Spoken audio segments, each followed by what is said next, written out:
Now, Iran reportedly launched a strike on the French naval base in Abu Dhabi.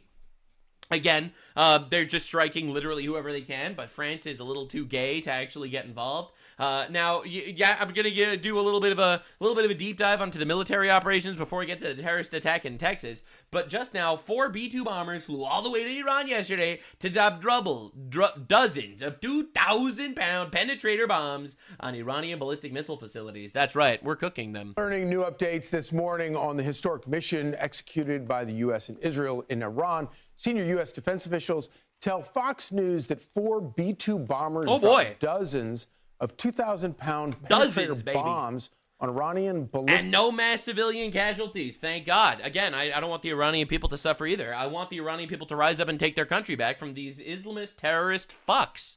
Missile Think about all the goats we've saved from abuse by doing this. All right, look at it from this perspective. Facilities underground. The jets flew out of Whiteman Air Force Base in Missouri, and that's the same base used in the Fordow attack last summer.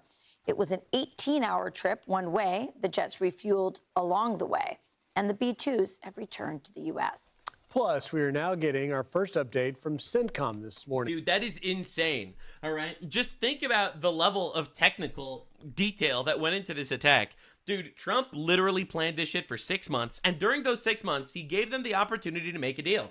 They refused to make a deal. We got all our shit together, and this is going to be the fastest, massive, gigantic war ever. This is not a 10-year slog in the Middle East like with Iraq and stuff like that. This is some pinpoint shit. It's unbelievable levels of, quite literally, swift, sexy imperialism, and I love it. Absolutely. That's right. You gotta get rid of these motherfuckers immediately. Now, Saudi Arabia is vowing a swift and overwhelming military response against Iran. No one saw this coming. Back to that breaking news just into CNN about Saudi Arabia. It says that it is prepared to respond if Iran continues its retaliatory attacks. CNN international diplomatic editor Nick Robertson joins us now. What have you learned, Nick?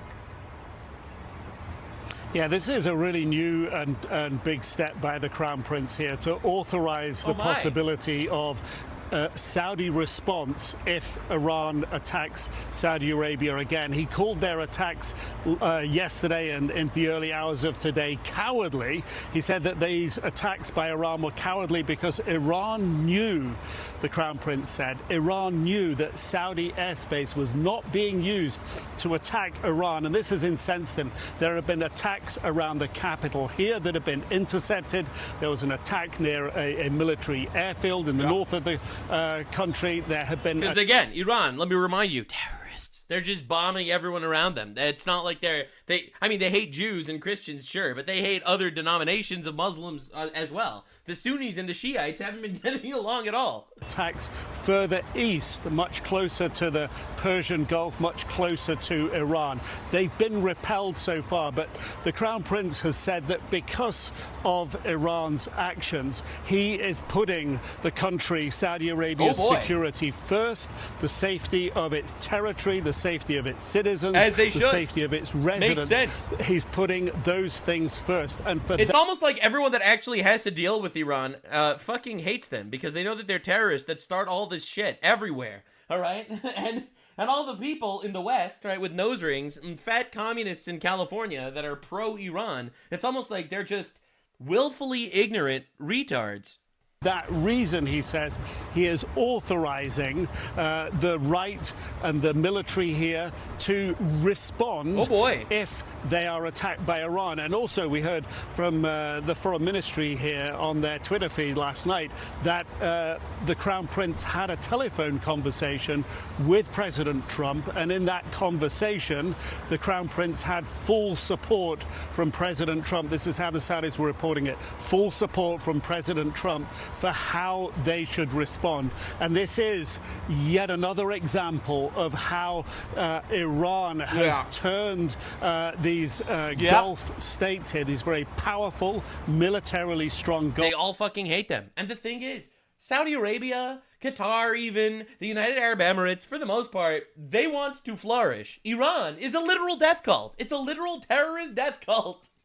Like, you can't even exaggerate this. That's exactly what they do, bro. All states from being bystanders in Israel and the United States. So Israel and the United States started it, but it looks like everyone is getting involved, all right? Now that it looks like it's super freaking successful, everyone approves of what's happening, now everyone wants a piece of the action. On Iran into now potential participants. It ratchets up the fluidity. Nothing radicalizes you against Islamic terrorism like being the victim of Islamic terrorism. It's kind of crazy how that happens. The situation here, the dynamic of what is happening, people here in Saudi Arabia. Sneeko says that Sneeko says Saudi Arabia is controlled by the Zionist Jews. Bro, you've got to stop. You've got to stop. This isn't real. This isn't real. My guy, maybe Iran is just terrorists. They massacre their own people. They massacre their neighbors. They attack us. They chant death to us. They plan on building nuclear and ballistic missiles to destroy us. Like, why are we playing this game, man? Maybe they're just fucking bad guys, huh? Maybe we don't need to always try to find a way to blame it on the Jews or America or imperialism or some shit. We are concerned about what happens next, yeah, but not as worried and not as under as much threat as some of the Gulf neighbors that are closer to Iran. And the Crown Prince has spoken with them and promised those countries like Qatar, like Bahrain, like the United Arab Emirates of support as they go through, all these countries go through this together. Yeah, so it seems like all these Gulf countries are kind of working together with the United States and Israel to obliterate their common enemy of Iran. This is crazy. Now, Iran has been making believe it's been winning, right? They've been talking to their own people like, we have done fantastic jobs. We struck all of their ships, right? So Iran caught in a huge lie that it struck the USS Abraham Lincoln with ballistic missiles. Well, this is what actually happened. And as you can see, this is the USS Abraham Lincoln.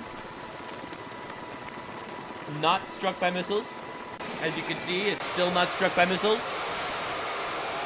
All right, we have jets flying off. No missiles noted. There's one of them going there. It's almost like it's just a lie. You know, they've been announcing that, you know, it struck the USS Abraham Lincoln. The missiles didn't even come close. The Lincoln was not hit. The Lincoln continues to launch aircraft in support of the relentless campaign to defend the American people by eliminating threats from the Iranian regime. Dude, they are trying so hard. They're coping. They're striking their own shit by accident. I mean, of course, Columbia University, right? These are the intellectuals, the communists and the feminists that tell us how we need to be more empathetic and stuff.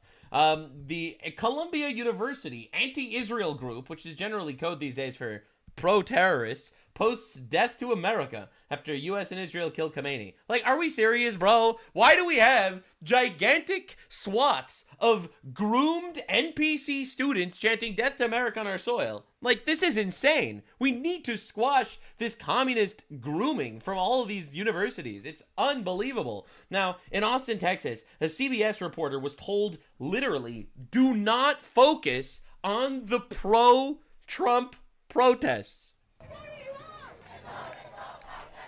What does that mean? They don't want us to focus on this. He just said, I was told not to focus on this.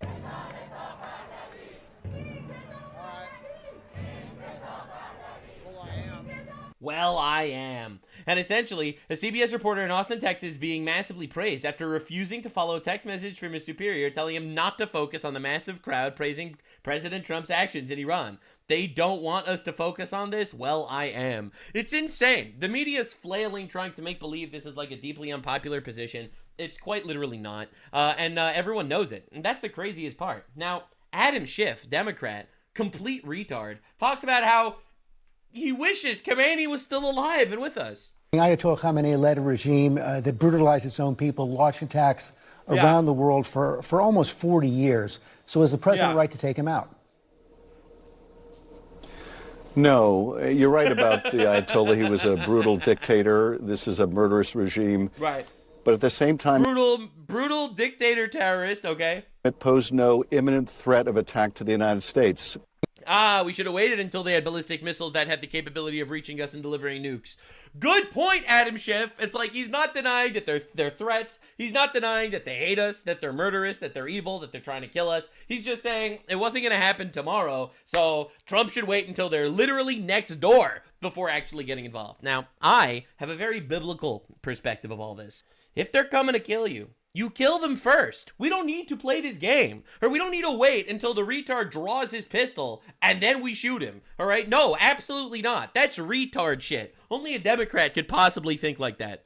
No, we nuked that fucker from orbit, so we never even have to get into this situation. It's unbelievable how just badly the Dems want us to die. It's insane. Right? Now, I thought this was a pretty interesting analysis from Mullen. And so I kind of hate it when the left is saying that war with Iran. We are not at war with Iran. What we're doing is being very proactive on a threat to the United States. After 9/11, we made a promise, never again, and we met that. Never again will we be caught flat-footed.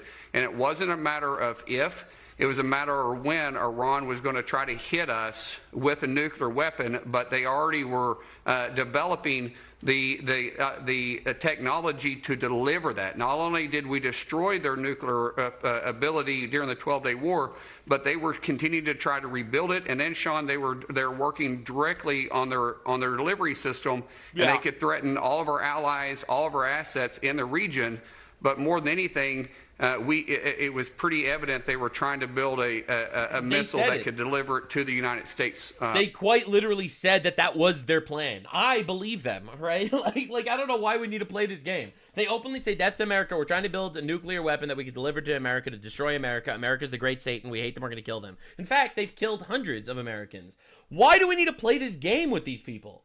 It's honestly a retarded position. It really is. Like, these dudes wanted another 9/11 as an excuse to fight them. No. You blow them up before a 9/11 happens. All right? It's insane. Now, the actual destructive capabilities of the United States cannot be under-described. It's honestly insane how effective we've been. Israeli defense minister announced that Israel is now using stand-in weapons over Tehran and will now have a 24/7 presence in the skies above Tehran. That means that they and the... Oh, in case you didn't get the memo, we own the skies above Tehran as well. All right? I'm sure you're not aware. They can't fly planes anymore. they cannot have takeoff because we own the skies. I don't know if you heard the news. The U.S. military have effectively suppressed the air defense systems, or IADs, over Tehran, a huge step forward in terms of being able to track the movements of Iranian leaders and forces. In terms of the U.S. operation yesterday, the U.S. military carried out 900 strikes in 12 hours. Damn. That might be a record. The Israelis carried out 1,200 strikes in the past 24 hours, more than during the entire 12-day war last summer. In fact, the Israeli Air Force... And no mass casualties. It's almost like all of these, so far, 2,100 strikes. Oh my god, dude, they fucked up. They fucked up so badly. Bro, they should have just kept fucking goats in peace. But no, they wanted to try to kill us. They really did so badly. Well... You know what they say. You fuck around, you find out. Force just took out 2 Iranian fighter jets that were on the tarmac preparing to take off from Tabriz. I saw that too. That was insane. I have to show this to you. Live updates. Israel says it hit Iranian fighter jets prepared for takeoff. Yeah, we own the skies. I don't think you're aware. We and our allies in Israel own the sky over Iran right now. They can't get their planes to take off. Before the fighter jets take off, they blow up. It's honestly incredible stuff. This might be one of the most efficient wars ever. Remember, we still do not have a single pair of boots on the ground in Iran. This is exactly what I've been saying the entire time. We don't need boots on the ground. I don't want a 10-year-long regime change war. Nice, swift, sexy imperialism. You go in, you fuck their shit, you leave. That's what I'm talking about. It might take a week, it might take a few weeks, but that's what we're saying. Now, as far as tactics being used, the Iranian state television was hacked by Israel, and they broadcasted Netanyahu. Uh-oh. Like, this is insane.